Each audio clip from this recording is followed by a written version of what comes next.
Hi, everyone. Listen, thank you for turning up, and everyone who's here, and anyone who's watching a replay.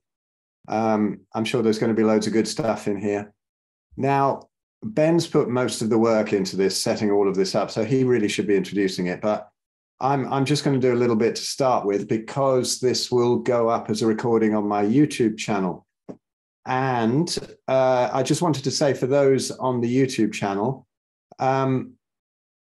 yeah, there's probably saying, oh, you know, a lot of people, I got a lot of messages. Phil, why are you so skinny?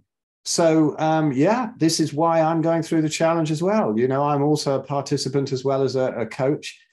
And I've explained it briefly, well, more detail. I've explained it in our recent interviews on Joey Schwartz's channel and Jonathan Griffiths, whose channel is called Composition Consultant. So I don't want to go into it too much here, but just to say that, yeah, it's not all diet. You know, we're going to go through a lot of these other things as well. And for me, it was the most stressful year I've ever had, and not keeping on top of it as it went along and letting it slide, and ending up letting it mount up. Come the autumn equinox, I got really sick and had a huge flare and got really skinny. And that seems to be what happens to me. If you Google Phil Escott, my journey, you can see that happened like 10 years ago. But anyway, I'm coming out of it much quicker this year, and so I'm on the challenge. You want to see my progress as well as everybody else's, then sign up. But yeah, I've had to address a lot. So yeah, skinny boy at the moment, rather not be, but we know how to sort that out. Actually, we have a question on that, don't we, Ben, for later on? We do. But anyway, I'm going to give Ben the floor now to introduce the actual challenge itself. But one thing to say before he does that, there are a couple of people who contacted us who've seen the schedule of the challenges that we have. And just to say that, you know, this is for a beginner. If we have beginners joining, or even some people who are a bit further down the line, this challenge will be, the actual challenges will be very useful. But these are very adaptable. If you join as somebody, and we have got some very experienced people who've already joined up, don't be put off by that, because you start wherever you are, and we're here for any questions that you have, and all the coaching calls and the Q&As will be able to cover anything at any level. So don't worry about that. They're probably guidelines, and great. And if you are that experienced, come in and help people out, and you'll be able to answer questions too. And this will be great, because I have learned more from coaching people and doing my consults than I have from anything else, probably. So don't worry about that. If you're watching this and think, oh, that looks a bit basic for me, it actually won't be. So there we go. Ben, over to you. Thank you. And June's a total beginner, so you're very welcome, June. Yeah. So what are we doing in the Big Fat Challenge? I think quite simply, the reason why we wanted to do this is because, well, we've just gone through, like, the last 2 years. We've written this new book, The Red Pill Food Revolution. It's the follow-up to The Red Pill Revolution. Some of you may have seen this book. Many of you probably haven't. The Red Pill Revolution is really a kind of a guide to how to stay sane in the face of a weird reality where the world appears, the world tells us, the society tells us that it's all set up for our betterment and in our best interests. But then it doesn't really walk the walk, because we're getting super sick, super stressed, super skint. You know, my parents' generation, if you had one professional wage coming into the house, you could buy your own house, right? You just can't do that these days. Crazy stuff. But that's all by the by. But a big thing of it is the ancestral reconnection that we talk about in that book, where we really go back to how are humans designed to be, whether you believe we were designed by, you know, Darwinian survival of the fittest, or by God, or by aliens, we don't really care, or just by nature, that we are the way we are, right? And I've always been obsessed with this question of how should we live, and how can we enjoy fruitful, satisfying, challenging, fun lives, right?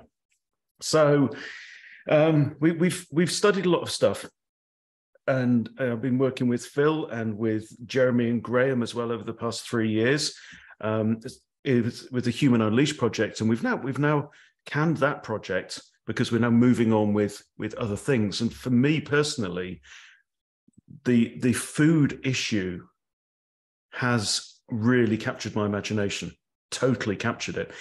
The scale of the damage that what we are told is food is doing to us is almost unimaginable, right? But then also realizing that the conspiracy behind it is basically that big food is running the show, big money is running the show, and what we're being told to eat from the earliest age all the way through by your doctors, by your nutritionists, and by the national guidelines is going to make you sick. It is making us sick. It is killing us. And what I stand for is I want each and every one of us to be the best version of ourselves. And I know that I haven't been the best version of myself, even in recent years. I know that my energy levels could be higher. I know that my fitness could be higher. I know definitely that my sleep could be better, that my brain could work a bit better. We know that human beings used to be taller and stronger and have bigger brains than we do now. We are degenerating. And that's what the book really emphasized to me, is that our degeneration has tracked the changes in what we are given to eat, right? So I'm very, very, very passionate about all of this. So the bottom line is this challenge is about us actually having an experience of how much more powerful we could feel, how much better we could feel. So that's what I'm really excited about. So do throw out any questions that you have, guys, as we go along. But Phil, I'm going to kick off with Saskia's question because it follows straight on from what you were saying. Is it worth just mentioning briefly why did you have this flare up? I mean, you've mentioned stress levels, and of course we are complex beings. It's not just a question of diet this and then supplements that and whatever, pharmaceuticals here. Everything affects everything else. We are holistic things. So can you just, for anyone who doesn't know you very well and doesn't know your story, can you take us back to like 2010 and why do you have the sensitivity that others may not have? Sure. Yeah. Well, I got very sick in 2010. That was when I first had a huge flare-up of arthritis, and it hit sort of ankles, knees, and then went on to so many other joints. It was absolute hell, and I detailed all of that in my book, Arthritis, the Best Thing That Ever Happened to Me. It's still available on Amazon. It became a Kindle bestseller, and I've had lovely feedback from it. Still sells nicely, and it seems to have been a great inspiration to people. And I got that sick because of the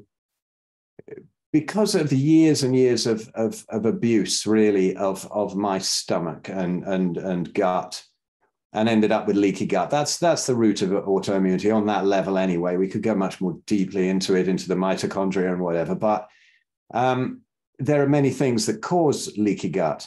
And it's not just diet. For me, it wasn't really diet this past year. It was just the enormous stress. And that can cause leaky gut too. Now, the gut can be completely rebuilt, as I did with mine. And I was fine, and I could eat different things now and again and nothing would happen. Although I've been primarily carnivore since 2015. But when you're faced with that kind of level of stress, which I was, that can also open up the tight junctions, so can artificial light, so can EMF, so can everything, or the combination of them all, and all of our ancestral disconnects. And then once you've already pushed your body that far that it's had some kind of a nasty autoimmunity, it never quite forgets how to react like that. So some people might get a bit of a leaky gut and they might feel just a bit of fatigue. They might get a little bit of IBS, something like that. But for me, it was a surprise, because I thought I was invincible.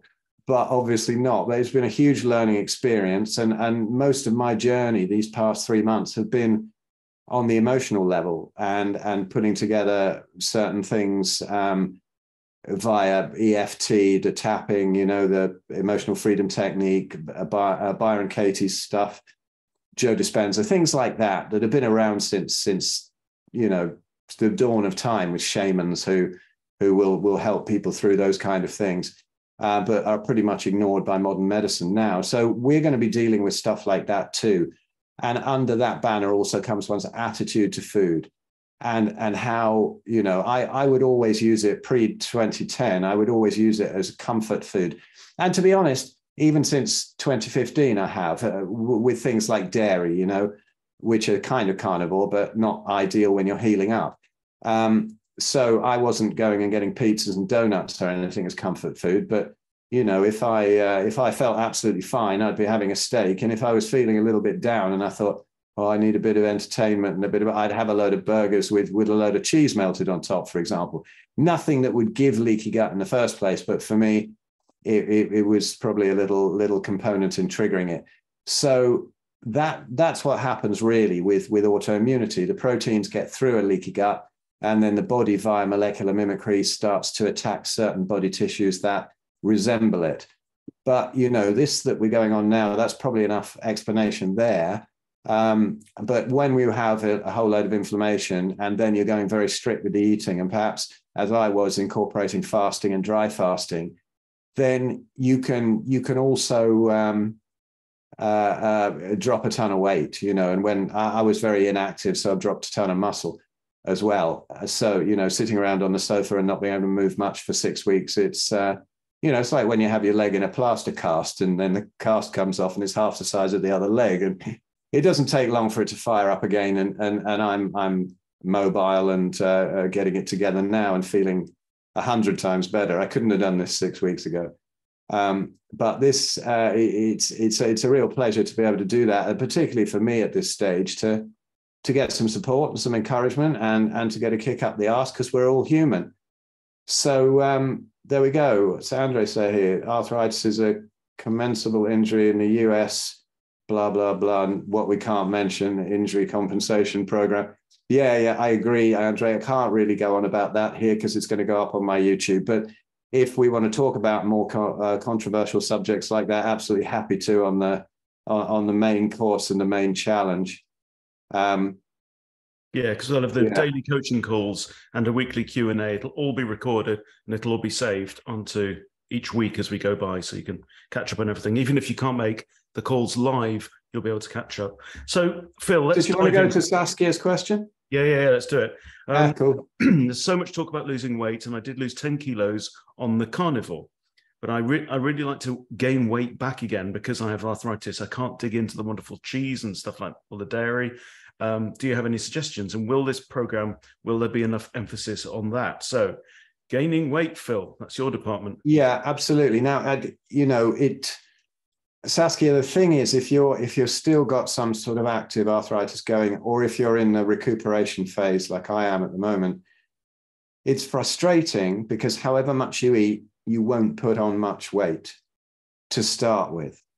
Now, the carnivore diet is not a weight loss diet. It's a weight stabilization and balancing diet. You will turn out at your ideal weight. But in the meantime, if you're healing up like that, the body has healing to do. And it's not focused on muscle building at the time. And you won't you're right, you won't put fat on really on a carnivore diet. You can do if you overdo dairy, but otherwise, because it has carbs in it and it's quite inflammatory, and it does in that way put weight on sometimes.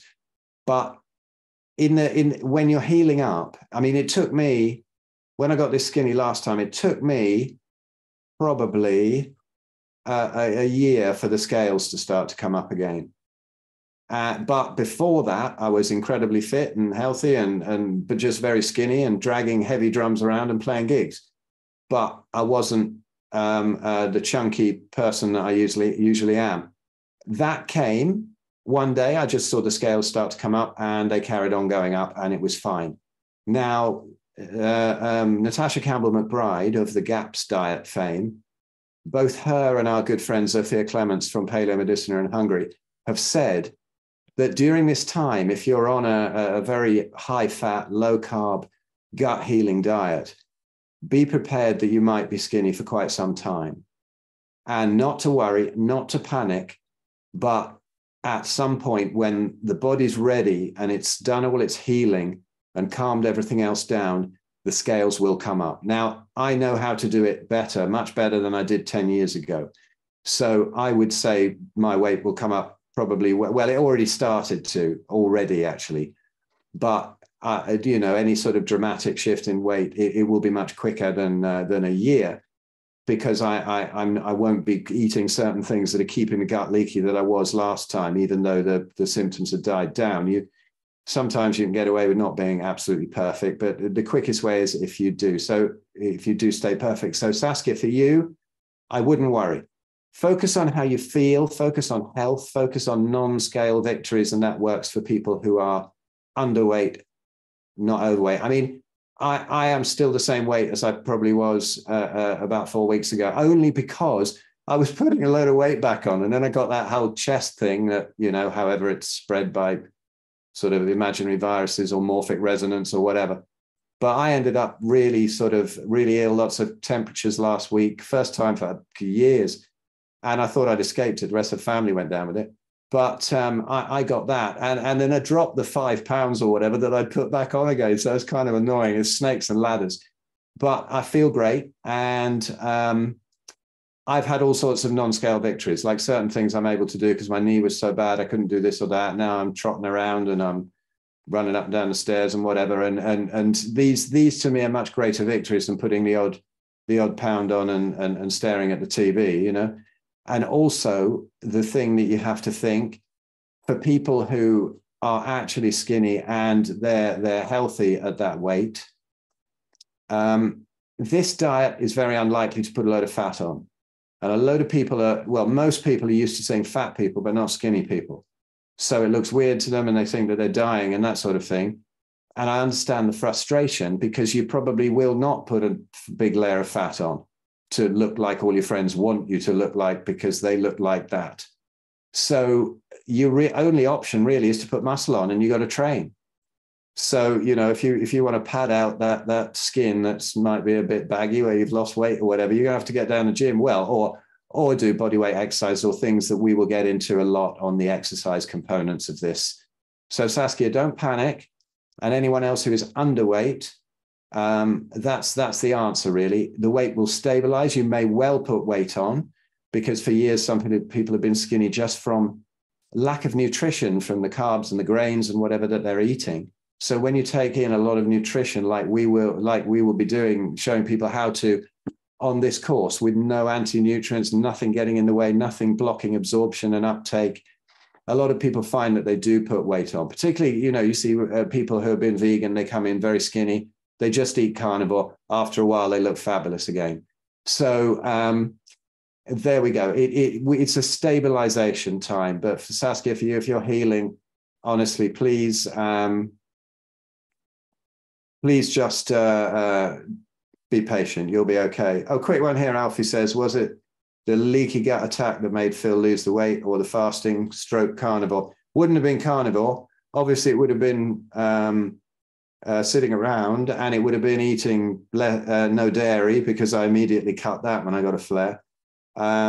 It's the leaky gut attack. It's, you know, it affects people in different ways, but if you're in proper pain, if the leaky gut results in arthritis, you can't really move around so much. So you're not getting any exercise, you're not keeping your muscle mass, you're not telling the body to, and inflammation loses the body muscle. So, and fasting, I was fasting, that would also contribute, but carnivore won't contribute, no.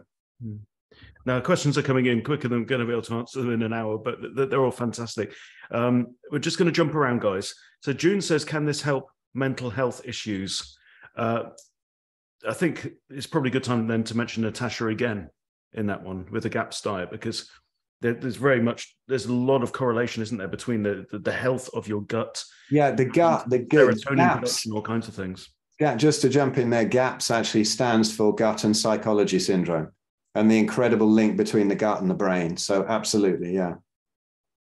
Yeah, absolutely. I mean, our friend Brett Lloyd, I have an interview with him on my YouTube channel, and to hear how his mental health issues cleared up, and we've seen so many.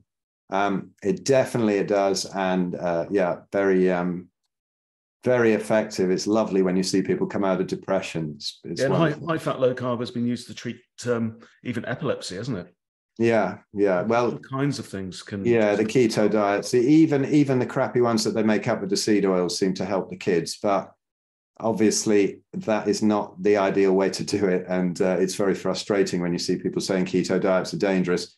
Well, they are, the ones that they make you eat in the hospitals, because it's all artificial food. But anyway, yeah. Yeah, and Andre's saying dropping alcohol for January may go longer. I'm the same. You know, I've had a solid drink, I would say 95% of evenings for the last 10 years. Wow. Yeah. And I've only got the craze in the past couple of years. Yeah, you've never really been into it. And also coffee as well. So yeah, they're both going. I've been off coffee now for 8 weeks. So definitely really excited to see the difference in that. Okay, next, June saying, are we recommending a high fat diet like PKD, as in 80-20 fat to protein? Well, this is for people who are healing the gut. You know, we're taking people to the next stage from where they are now. If somebody wants to jump into that, great. But somebody who's healthy, they can pile in a hell of a lot of protein and less fat, although it's still a diet that runs on fat. But the very, very high fat diets are specifically for the people who are healing some kind of chronic issue. So whatever stage you're at, it's not, you see, this isn't a one size fits all, which really annoys me when people say that about diet, because it kind of is. We have a species specific diet, but in this context, it's not. You know, we're not going to say, hey, listen, everyone in the chat now, you got to go full PKD, which is, you know, very high fat. To illustrate it for somebody who doesn't know what it is, it's a Paleolithic ketogenic diet recommended by Paleomedicina in Hungary. And it is basically a third fat on the plate to 2/3 lean meat by sight. So that's a lot of fat. That's going to put a lot of people off. And that's not what you have to eat. But when you're healing up, that's the fastest way to do it, because it's the fats that heal the gut, and it's not particularly the proteins, although they won't harm and you need them for building. But you know, there we go. No, it's not that for everybody. Don't run before you can walk. June's saying as well, can this help folks over 66? Yes, if they're human, then it can definitely help, because, you know, we're talking about your, like we say, your species appropriate, species specific diet. So there you go. Definitely doesn't matter what age you are at all. And likewise, you could be 2 years old. Also, just before you move on, it's funny on that point, because you know, people ask things like, can I do this diet if? It's like we had a question that we'll move on to. Susan, if you're there, we're going to move on to it. All right. It was in the group. There's a couple of questions in the group. But people say, can you do this diet if you're of this blood type or that blood type? People get caught up in the blood type thing. If your blood's red, eat meat, you're fine. It's the whole blood type diet thing is nonsense. Can I do it if I'm this race or that race? You know, oh, I'm not so adapted to meat because I'm from the Mediterranean and we eat loads of olive oil and salads. Well, no, you don't. You eat loads of sausages and meat and fish and cheeses, and you know, it's for everybody. Humans are adapted to eat that way. There's certain little tweaks. People can come in with certain problems that you can have. We can be very, very clear on lots of tweaks for that. You know, people come in with this deficiency, that problem, bile problems, no gallbladder. But we'll answer that in a bit. Well, let's go on to that one. Sue saying, okay, cool. Someone who has no gallbladder in relation to the dairy fats, it's not kind. Yeah. So yeah, I think someone's actually already mentioned in the chat that a lot of people who've had the gallbladder removed have to go to smaller and more frequent meals. You know, for example, it's possible, and a lot of people on a high-fat diet can do OMAD, 1 meal a day, right? But we are not going to say to everybody that that is what's right for you. You know, this is very much an experiential course, as we said before, the challenge, and this is about having the support to try things out for yourself and to see what works for you. So anything else on that, Phil, on the gallbladder? Yeah. I'll get into that. There was one quick one on the age thing that I forgot. If you look on my YouTube channel, you can find a video of my mum's breast cancer reversing at age 93. So it's never too late to go onto a species-specific diet. Right, where were we? Susan, lovely to see you here. I've known Susan for a long time. Susan, about the gallbladder, we have a lot of people on the Carnivore group who are doing great without a gallbladder. It might take some experimentation. There are a few things to do with this.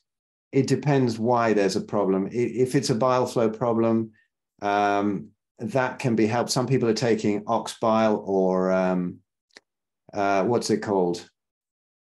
There's the other one that they take, the digestive enzyme. The enzymes, yeah. Why have I forgotten it? God knows why. Somebody will pop up in the chat. But yes, so some people find that they get helped with that, but I'm not sure that that's necessary. Now, I'll start off with the weird one first, which is the woo-woo one that everybody thinks is insane. And it's liver flushing. Now, if you Google it, you'll find, oh, it's a hoax. It's all this, all that, but it does unblock the liver. We'll probably go into that and have the instructions for that in the files.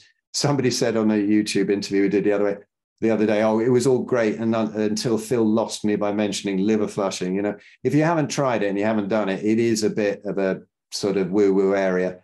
I've done 60 or so of them now, and I've seen lots of people do it.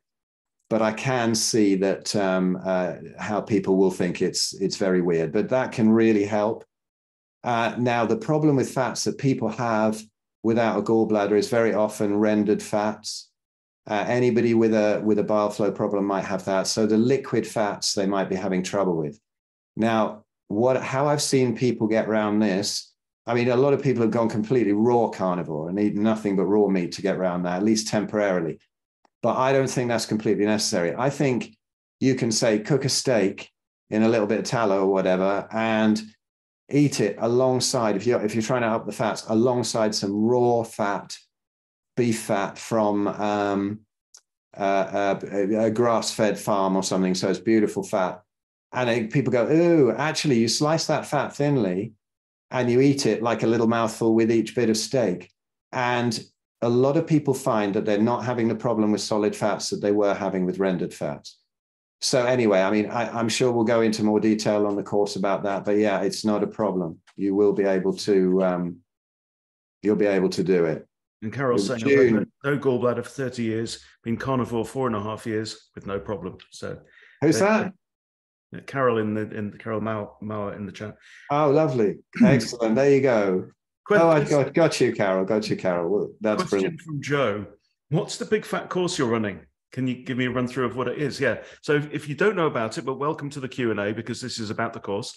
So yeah, it's a 90-day challenge and it's experiential. So the premise is that the food that we have been given, the food that we are told to eat is not appropriate for the human physiology.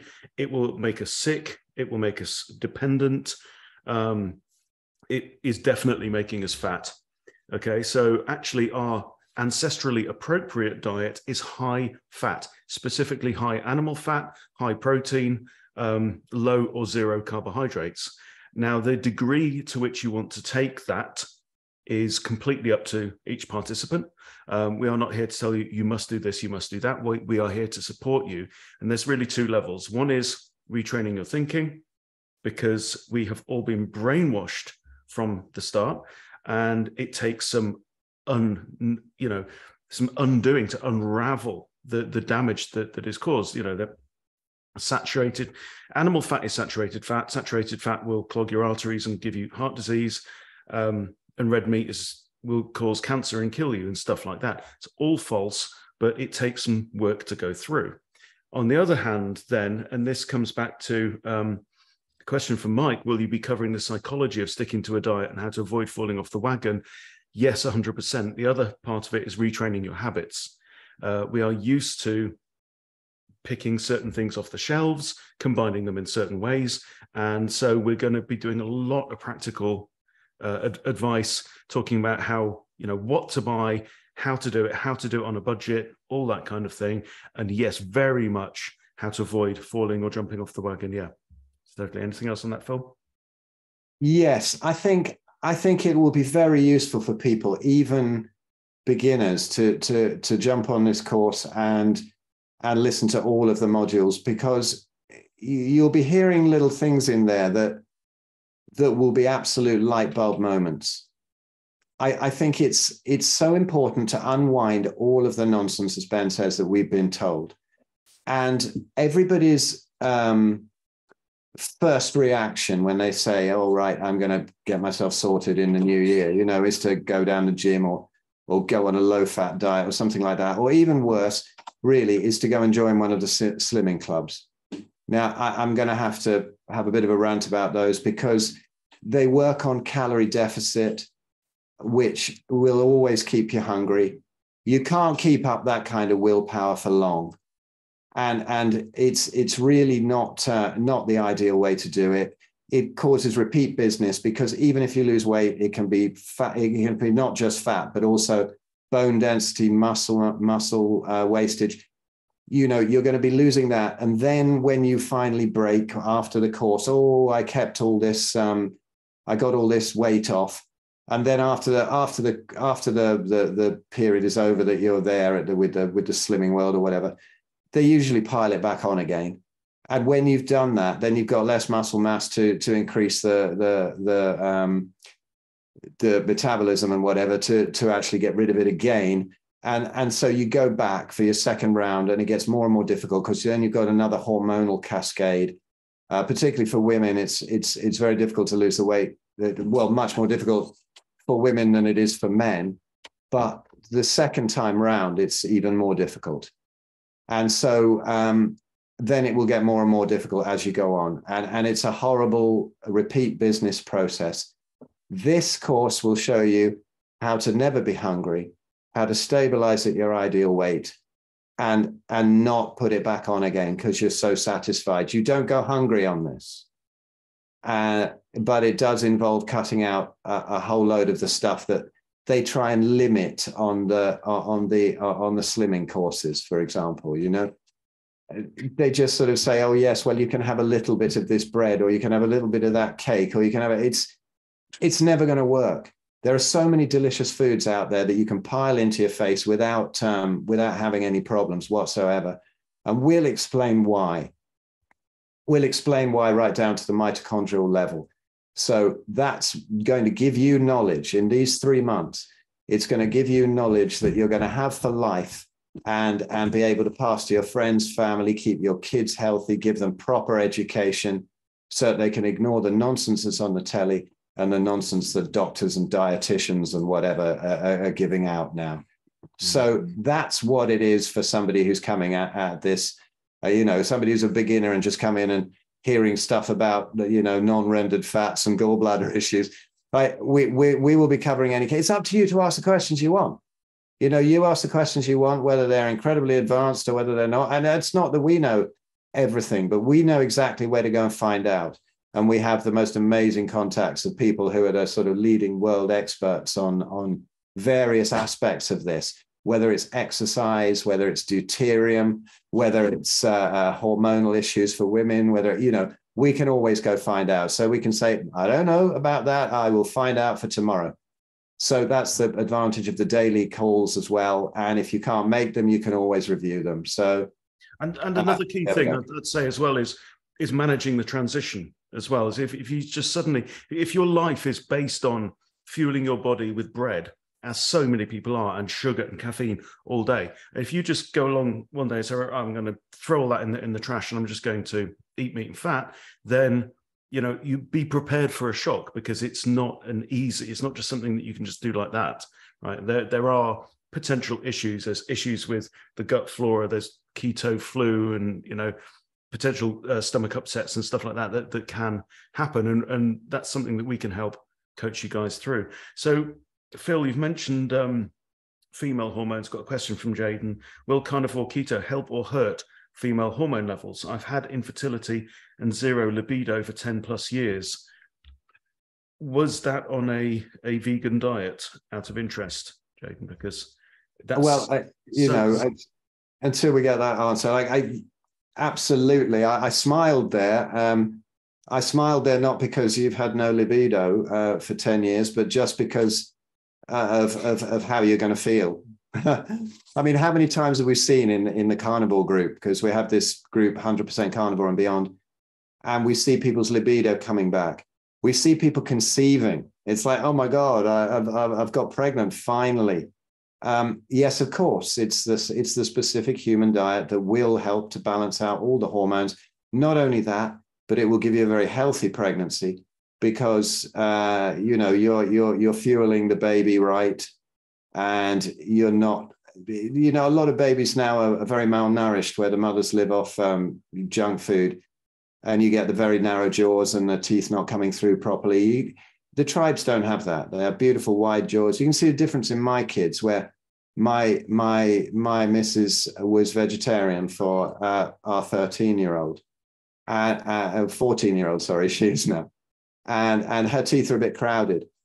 But my son, who is 7, really easy, wide jaw. And she was pretty much carnivore during that pregnancy, and gave up on the vegetarianism, said, right, I've had enough. I've seen the damage it's done. I've seen your healing on it as well. And so it was a pregnancy and thinking of the kid that brought her out of that veggie mindset. So absolutely, yes, it does. So Phil, James is actually saying that diet has been high fat with a lot of vegetables, very small amount of meat and eggs.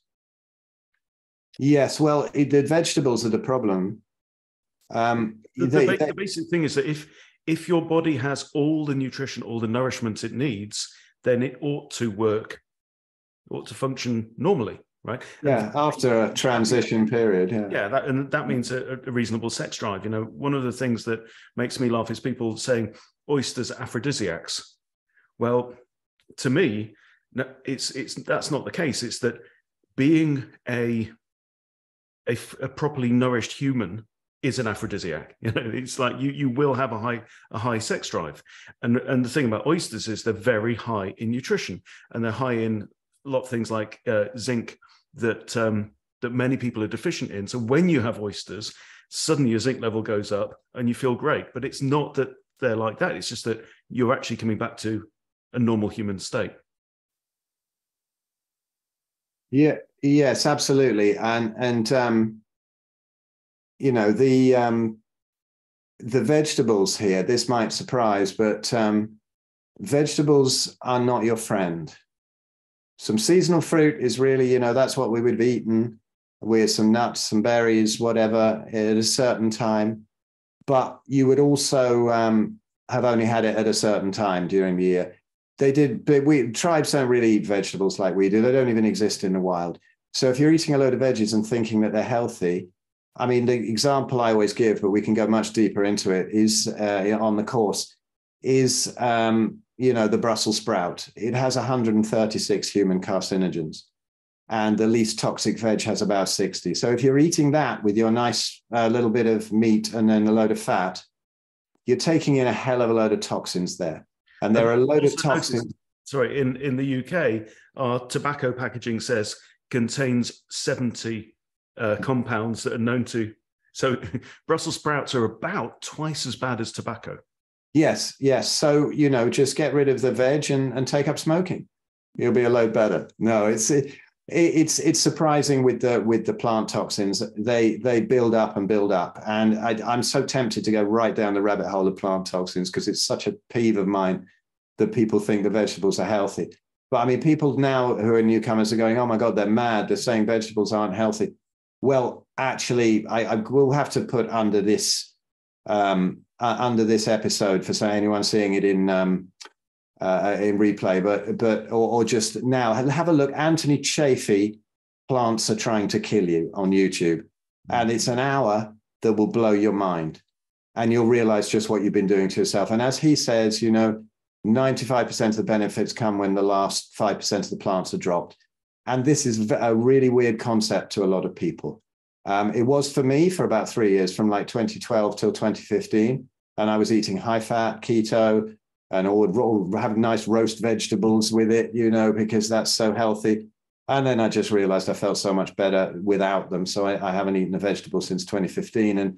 And it was a revelation, because I never liked them much anyway. I mean, they're all right covered in butter and salt, but, you know, they don't taste that great. Not many people like them. You can do this test at home. Take a toddler and say, here's a bit of crispy bacon and here's a broccoli flower, and see which one they want to suck on. It's not going to be the broccoli.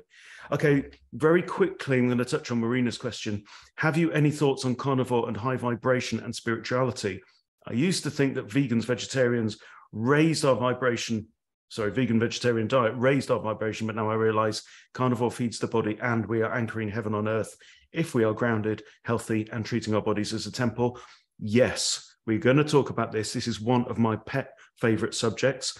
You know, Phil, also, you've got your whole Red Pill Buddhas series. You know, Phil's been neck deep in spirituality as well for decades. So we will go into this. We cannot possibly even scratch the surface of it now, but we are going to talk about that absolutely, because the three main legs of the diet argument are human health, environment, and ethics. And the vegans think that they've got the upper hand on all three of those. I think it's completely the other way around. I think that a proper species-appropriate diet will repair and restore our health, will repair and restore the ecology, and will, like you say, ground us perfectly. And by reminding us and keeping us and holding us intimately into where we are meant to be in this universe and the beautiful web of life. So absolutely. I have 3 videos on my YouTube channel as well. And one is called Carnivore Diet and Spirituality. One is called Carnivore Diet, Ahimsa and Nonviolence. And one, which is my 40-minute real heartfelt rant to my spiritual friends here who are veggie and getting very sick.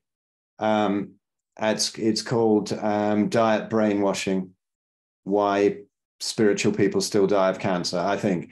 But it's totally upside down. Like if you look in the old texts of Ayurveda, for example, that people think is all veggie, it says meat is the most nourishing food for the body. It's like nectar. It's like amrit. This is in the Charak Samhita, one of the sort of very spiritual traditions of the branches of the Veda. And really, no, so many people have regained their spirituality, their outlook. I've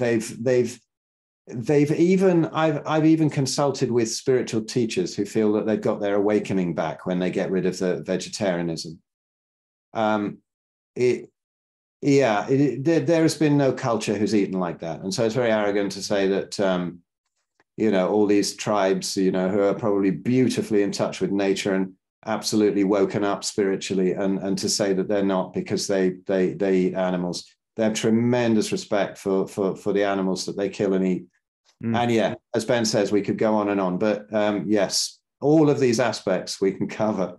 Yeah, and what really yanks my chain, and I had a debate in the summer with some vegans at a festival where Phil was playing at the festival as well, about what we should eat. And I had this guy saying, well, I'm a fitness instructor and I'm a vegan, so there you go, that's solved that question. But then he said at the end that this whole thing about that eating dead things lowers your vibration, etc. And I went up to him at the end and I said, are you really saying to me that if you picture 1,000 fathers and mothers standing behind you, right? Because we've got these 1,000 generations of Homo sapiens, as is commonly understood. You are really saying to me that you could go and look them all in the eye and say to them that you believe you are more spiritually evolved than all of them, right? And to me, that is just the most gross insult. But there's more than that. The way, and I get really emotional about this stuff, the way that the vegan cult perverts nature and believes that humans can do better than Mother Nature really yanks my chain a lot. But anyway, we will deal with that. We've got, weeks and weeks to cover all this stuff. Right, let's pick another one. Can I do a little quick one here? Because it got buried a while back here from June, and I didn't keep scrolling my chat. How do you deal with social situations and doctors pushing statins for LDL of 200? Okay, just quickly. Social situations, I love it. I understand that some people get really embarrassed. Oh my God, I've just got a steak on my plate. I mean, if you're worried, just don't mention it. Just get the veg with it and just push the veg around with your fork and don't eat it. But me, I like to have just a steak on the plate, and then there's other people around the table, maybe with pizzas and whatever, and they're saying, oh, look, you're going to have a heart attack. And I'm thinking, well, I'm the only one slim enough to sit on the chair properly without spilling over the side. And I enjoy the conversation from then on, and I love introducing people to it. But if you're not of that kind of character, I mean, I'll do it. I'll always be happy to talk about it. So I enjoy that. Social situations when you're going to somebody's house and they cook for you, I understand. I would say just to eat before you go, or just be really honest and say, I'm on a diet where, I'm afraid I react to sort of plant foods at the moment. And so I'm sorry, lovely of you to cook for me, but you can have the pleasure of my company and I will have the pleasure of your company. And I don't even need you to tempt me in with some cooking. You're so wonderful and I'm coming round, So statins for LDL, the whole cholesterol theory is nonsense. It's upside down. It's criminal. It's killed millions of people. It's down to one guy called Ansel Keys. Well, simplistically, it is. There's nothing wrong with a high LDL level as long as your triglycerides are lower or sort of in balance with your HDL, which they call good cholesterol, but it's all good cholesterol. But if those other two are in balance and your LDL's up, that's exactly where you want it. You'll find you get some blood results will be great across the board. And then they'll go, oh, look, your LDL's up. We'll just say, well, have you tested for particle size? Are they small particles or large particles, right? You'll stump them. Some people don't even know. Some docs don't even know about that. They've been brainwashed into that nonsense. So you just ignore them. Don't go anywhere near a doc. If you want to interpret your own blood results and you're not bothered what they say, like me, then fine, go and get them. But if they're going to still sway you, just stay away. Stay away until you've broken a bone. They're great for that. But as far as all of that, it's a pharmaceutical company con, and stay well clear. They're dangerous, statins. My wife she teaches in a cookery school and primarily butchery and charcuterie and stuff. And she actually had a group of GPs, so MDs, in the other week. And she was listening to their conversations as they were chatting all through the day. She was teaching sausage making, right? And she said to me, which I couldn't believe, that they were talking about their targets, that they had to get something like 1 in 4 of their customers, not patients. The word they used was customers. They had to prescribe statins to that many. Okay. It is a massive con. They invented statins and then realized when they tested them that it lowered the cholesterol. So then they doubled down on pushing the cholesterol bad story in order to sell statins. The solution actually came first, and then they had to create the problem behind it. So yeah, we'll talk about all of that stuff. Okay, Phil, Anne jumped in at the very beginning and emailed in her questions. So I want to deal with a couple of those. Are any supplements recommended? For example, she goes into like gut healing, like colostrum, L-glutamate, zinc, probiotics, collagen, or MSM, borax for joints. It's an excellent question. The short answer is no, not for everybody, but yes, as well. It basically, it depends. I mean, for example, I take borax because most of our soils are deficient in borax, and it's a relatively common element. There's a whole other conspiracy about it. Just go and look up the borax conspiracy. You'll learn about it in 5 minutes. It's absolutely insane. But also in my refereeing, I'm a rugby referee. I've seen 3 age grades, so three under 18 players this season suffering broken bones. And I don't remember that happening when I was a kid, right? So I'm actually saying to coaches, get get the bit of borax, in. But yeah, gut healing. Do you want to speak to that a little bit, Phil, as well? Yes. Sorry, we get a bit spaced out here because I'm trying to keep up with all the questions and also listen to what Ben's saying and then figure out what we're saying next. And I mean, it's great. It's lovely. Thank you so much for all the questions and the interest. Gut healing. Look, when you're gut healing, it's all about taking stuff away, and everything can cause a leaky gut or maintain it while you've got a leaky gut. As they say in paleomedicine, and no supplements, none. If you're very ill and you're healing the gut, if you've got a specific condition, most of these supplements come with fillers and corn starches and all sorts of things like that, and they're not very bioavailable. So most people just pee them out. I would say 99% of any supplements that anybody ever takes are just peed out into the water supply. So no, they're really not necessary. You want a vitamin pill, then have some fish, some oysters, have some liver. I mean, liver, don't overdo it. And we can get into that and all the carnivore guys who've got into trouble overdoing liver recently. But it is a very useful addition, particularly in the early stage of gut healing, because for the minimum amount of volume, you've got the maximum amount of nutrition. And people who are very, very sick and their guts are not absorbing properly, that can be a huge benefit. So, putting in 400 grams of liver a week is probably the best supplement you can have. However, you're mentioning some things there. A lot of the things are contained in bone broth. So that's another great supplement for healing the gut. That's got a lot of the collagens and all of that sort of thing in. But, if you get 6 months down the line in carnivore, there are some things that carnivore won't fix if you go in with a tremendously big deficiency. They might do over time, but if you want to hurry it up, then you can then find out which things you are specifically down in. There's certain things like some people do have a little bit of a vitamin C problem, and 99% of people don't, on carnivore.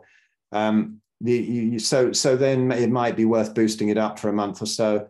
Thiamine, some of the B vitamins, most people not. But the thing is, like I keep saying, hose the mud off the car before you polish it. These are polishing agents for down the line. If you stay carnivore for a good 6 months or something like that, you're going to have got rid of a hell of a lot of your issues. And there's no point worrying at the start whether you need a bunch of supplements, because they'll just hinder your progress. Do the major thing first, which is get rid of all the crap that you're eating. And the crap really includes crappy supplements, because most of them are crap. And then down the line, if you do find out specifically there's something that you need, then you can take that and you can identify a supplement that doesn't have the fillers that's going to make the gut leaky, whatever. A great channel for that and a great resource for that is our friend Elliot Overton at EO Nutrition on YouTube. And, we can refer people to him, hopefully, who do have any issue like that, because he's a genius at figuring out the last 5% of problems that carnivores might have.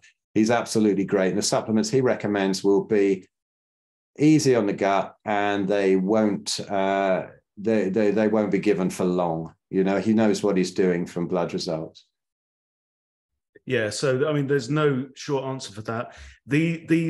A lot of these like specific questions are talking about specific conditions. I know Jaden's got a big question that they really need to be dealt with in the coaching calls themselves, because all we can really take on here is, we're trying to give everybody an overview of the course and how it's going to work and whether it's something that is likely to be helpful for you.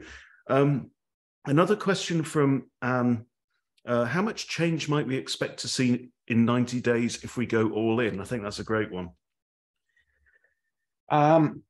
Again, how long is a piece of string? I mean, you are going to see some tremendous changes, but it entirely depends on what you're going in with. If you're reasonably healthy, 90 days on this is going to be a revelation, and you'll probably be absolutely fine after 90 days. Any little niggles will be out. If you have been very sick with something chronic and you've been taking meds for 20 years, yes, there are going to be improvements, but there are going to be hiccups. You know, you've got to fight against those meds. I mean, some of them are very dodgy and you have to sort of taper off them. And some of them you can throw in the bin, even though you say that you can taper off them. I mean, we can get a lot of advice on that. There are people we can refer to who are great with advice on medications and coming off them. So we're not doctors. We can't give that advice. This is not medical advice, disclaimer and whatever. But yeah, there are a lot you can throw in the bin that they say you can't. But it depends where your starting point is. So always take into account somebody's starting point. But 90 days, you're going to have some great improvements. But again, it depends. I can't say which improvements, because somebody might be coming here with IBS, somebody might be coming here with arthritis and MS. You know, some things are quicker than others to reverse. Like if you've got a gut issue, it's the quickest to reverse, really. If it's gone through to something like arthritis, it's a bit slower. If it's MS and it's in the nerves, which don't have a great blood supply, that's going to take longer. But this is the way to do it. Nature's slow, but it doesn't make mistakes. So, you know, there is no magic bullet pill that you can take. Yeah. But yes, you're going to be noticing a lot. Yeah, you will do. It's inevitable. You will do. You'll notice a lot of changes in the first 90 days. Whether you complete your journey in that time or not, it depends where you're starting from. How about weight loss? If somebody's main goal, Phil, is getting rid of body fat. When I had somebody ask me this on a call the other day, how much do you think I could lose? And this is, you know, a guy who's obese, right? Not morbidly obese, but in his own words was obese. And to my response was, well, obviously it depends, but I can't see a reason why you couldn't drop 50 to 60 pounds in 90 days. Would you go along with that? Yeah, you probably could. I don't know whether it's such a good idea to drop it that fast. I mean, that's probably what I did. Well, not that much, but, you know, in about 90 days. And it can, if you drop fat that fast, it can release a lot of toxins into the system. But the body knows what is the rate to go. So if you go onto this diet, go back. It's not a diet. It's our ancestral way of eating. You know, I keep calling it a diet, but it's not. But if you go onto that, then the body will have the best chance of fixing itself, but it might have other priorities. Now, men will probably lose fat a lot easier than women. That's not always, because some women have wonderful weight loss journeys, fat loss journeys to start with. But if they've been on a low-calorie diet, a vegan diet, something like that, the weight can even go up sometimes. But then you get them to check, and, you know, like Ben always says, you should use a tape measure and not the scales, really, because they find, you know, that the weight's gone up a bit, and they're going, oh my God, no. But that's muscle mass building up, it's bone density building up. And then when they actually measure their waist, they go, oh wow, I've dropped a couple of inches off my waist. So, you know, we're going for proper body composition here, not just blanket weight loss. You know, I mean, you want to lose weight quickly, saw a leg off. I mean, and then there are other, you know, just don't eat or whatever. But these are not particularly safe methods, you know, or calorie. Your body wants to stabilize at its appropriate, relatively athletic, relatively lean, but not unhealthily lean. And that is the state that your body knows it wants to get to. Yeah. Okay. But there are also, you know, women are hormonally more complex creatures than men. And often we see couples where they go to the carnivore diet to lose fat, and you'll find that the guy's dropping fat like crazy, and the woman's going, oh no, you know, I'm so far behind him, I haven't dropped so much. And then when you delve in, they're feeling a load better, they're brighter, they've got maybe got their libido back, they got all sorts of other non-scale victories, but it will stabilize in time. I mean, we have a friend, Kathleen Kennedy, and she's been very helpful with women, you know, who have had this problem and plateaued and whatever on the carnivore group. And she lost 100 pounds, but it took her like a couple of years. And she was losing like a pound a week on average. And sometimes she'd stall, and sometimes she'd put it back on. Sometimes she'd lose 3 pounds. But this is a long-term thing, and the body knows what it's doing. Very fast weight loss can result in all sorts of issues, and you can flood the body with toxins that have been stored up over the years. Oxalate. You can also dump a whole load of oxalates and you can end up with kidney stones. This happened to me back in 2012. I had So gout. don't worry. Yeah, gout. Gout attacks over 18 months, which Yeah, all kinds of things can happen. So don't worry. Just trust. This is the natural human diet, and your body will take care of it. Although if you do plateau, there are some tweaks we have. There's leptin resets. There's this, there's that. There's different eating windows. There's mucking about with fat ratios and definitely dropping the dairy. You know, that can be key to a lot of people. So yeah, we can go into that in much more detail if somebody's actually got that issue halfway down the course, and hopefully we can see some good results there. Yeah. So let me just a question from Janice saying, do you already know at what time the daily calls will be? Okay, so we can answer that, but we have to say these are provisional because it depends who's in the group. 40 odd people, maybe more by the time we start, and more probably join. But the way that we're doing it is we're going to try and space them out and do some at different times of day. So it's now 7 p.m. UK time. What we're looking at is doing 5 p.m.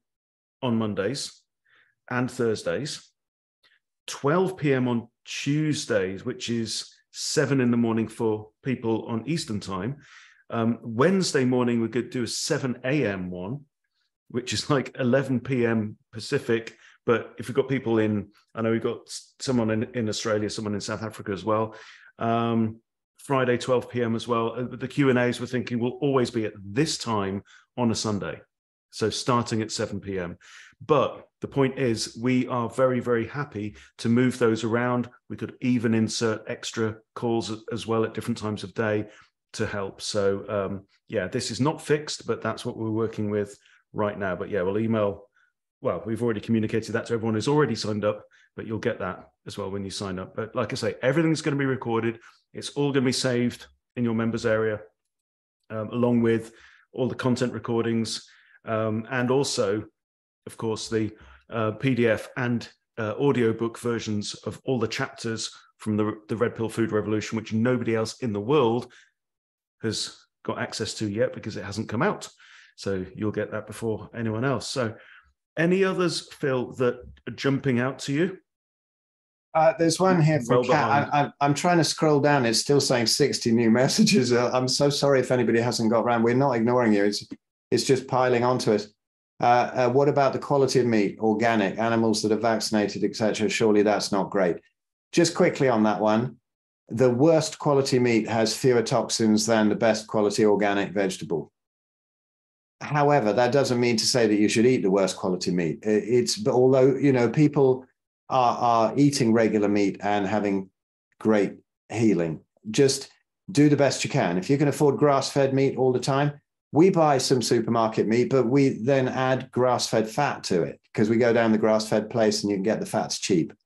So we get it that way. And most of the toxins are contained in the fat. So that's like a cheap way of eating grass-fed without actually eating grass-fed. So there are loads of tricks.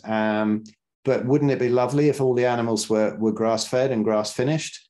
And hopefully farming will end up that way one day. But at the moment, they've messed up farming, but it is still much safer to eat any type of meat than it is to eat a plant.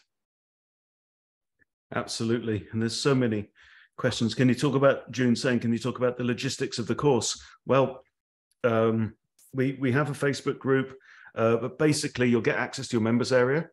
And let me just very quickly share what that looks like right now. So, okay.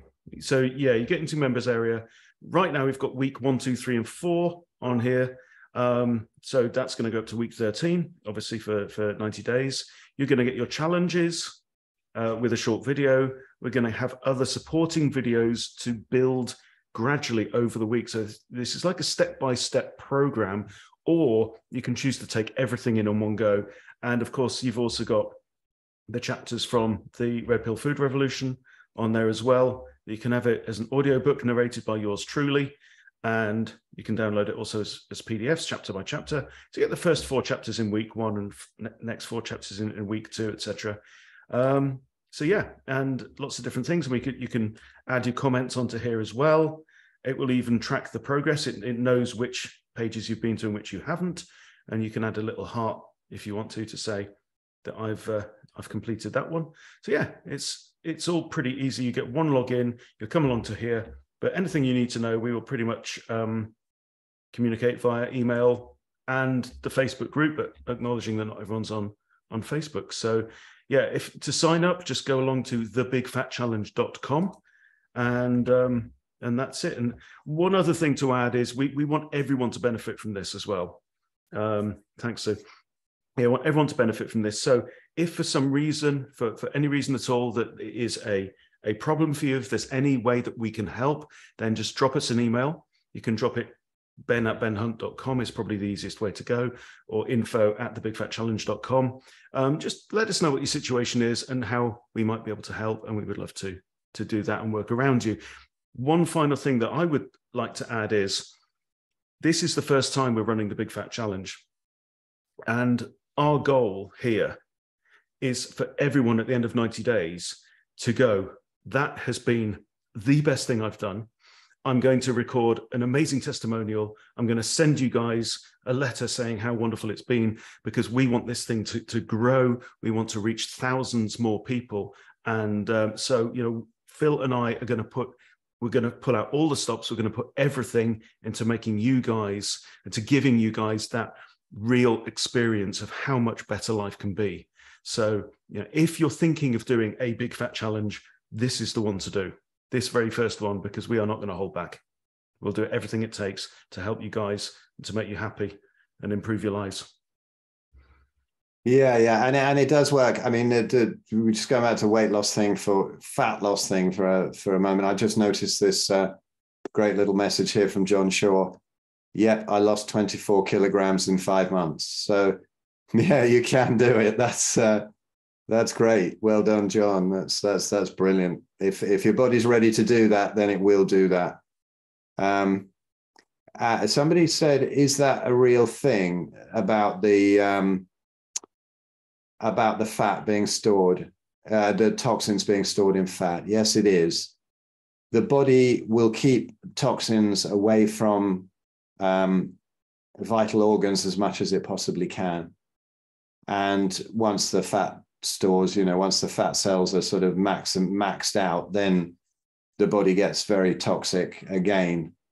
But yeah, this is what the Herxheimer effect is about, right? When you go into some sort of a healing protocol and things get worse before they get better, and this can happen with fat loss as well. So yeah, just let's do it patience and as smoothly as possible. Get everybody through it as smoothly as possible, and all the tips for not having, you know, horrendous oxalate dumps like I have, and then end up in hospital with kidney stones. And you know, let's see if we can get people through this smoothly, and whatever starting point they're coming from. Yeah. Yeah. And we completely acknowledge that every one of you, everyone who's on the webinar tonight, is a completely unique individual. Not that we're going to say to anyone, no, you should definitely be on a vegan diet. We're not going to go that far, because it's just not true. But we are going to acknowledge that everyone is in a different place, and the whole purpose of this challenge is for you to set what goals you want. You know, is it to get out of pain? Is it to melt away a load of body fat? Is it to sleep better? Is it to get your libido back? You know, bring it all, and we will deal with it as a group and as a community. And for one, I can't wait till tomorrow to get started. Yeah, really looking forward to it. This has been fun as well. It's been nice warm up for us as well as getting the word out there. So, you know, I think that was a great session. So thank you so much for everybody that came along. I hope that people who haven't signed up are thinking about doing so, having seen this, because we'd love to see you there. And you know, don't you dare run off and join Slimming World or Weight Watchers having seen this video. My God. And send this to your friends and family, you know, because it could be the catalyst that saves them from years of disappointment and yo-yo dieting. Be wonderful to see you. Janice and June, you're going to join. You're going to add. Lovely. That's wonderful. Leif Eric, so good to see you here. Yeah. Lee Ferrick came to our Carnivore conference in Spain in 2019 with his wonderful missus, and love to her and love to you, and I hope we can see you in person again soon, sir. Yeah. So daily calls every day for 90 days. It'll usually be both of us on there, and that's it. So thanks everyone. It's been great. I'm always starting to feel like I'm getting to know some of you as well, which is brilliant. And I realize we've not been able to answer all the questions, and I apologize for that, but some of them need more time, and we've got 90 days. So bring it. We'll do it together. Nice. Right. Thanks everyone for your time. It's been really good. Thanks, Phil. All right. Hopefully see you tomorrow.